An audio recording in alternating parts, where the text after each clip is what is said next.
43வது தசகம். திருநாவர்த்தவதம். மெட்டு மோக்ஷாப்திராகம்.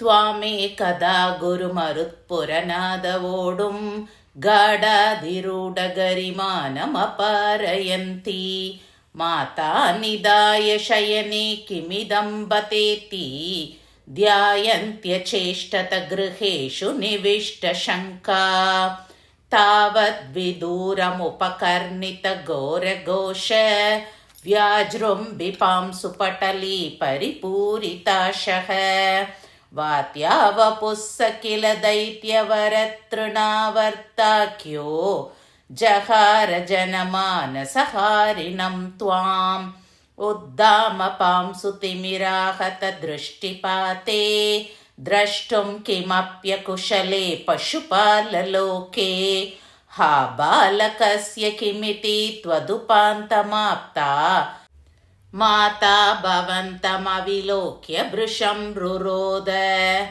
तावत् स दानववरोऽपि च दीनमूर्तिः भावत्कभारपरिधारणलूनवेगः सङ्कोचमापतदनुक्षतपांसु घोषे व्यतायत भवज्जननी निनादः रोतोपकर्णनवशातुपगम्यगेहम् ग्रन्दत्सु नन्दमुखगोपकुलेषु दीनः त्वां दानवस्त्वकिल मुक्तिकरं मुमुक्षुः त्वय्यप्रमुञ्चति पपादवियत्प्रदेशात् रोदाकुलास्तदनु गोपगणा बहिष्ट पाषाणपृष्ठभुवि देहमतिस्तविष्टम् प्रैक्षन्तहन्त निपतन्तममुष्य वक्षसि अक्षीणमेव च भवन्तमलं हसन्तम्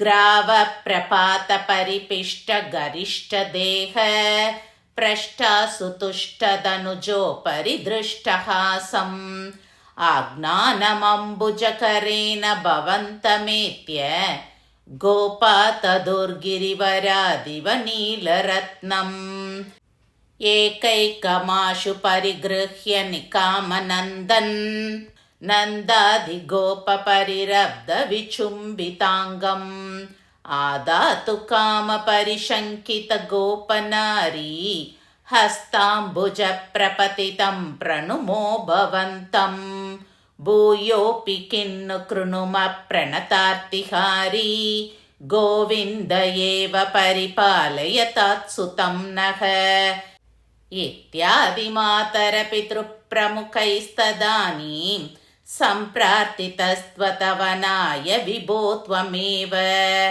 वातात्मकं दनुजमेव मयि प्रधून्वन् वादोद्भवान् मम गतान् किमु नो दुनोषि किं वा करोमि पुनरप्यनिलालयेश निःशेषरोगशमनं मुहुरर्तये त्वाम् श्रीहरये नमः।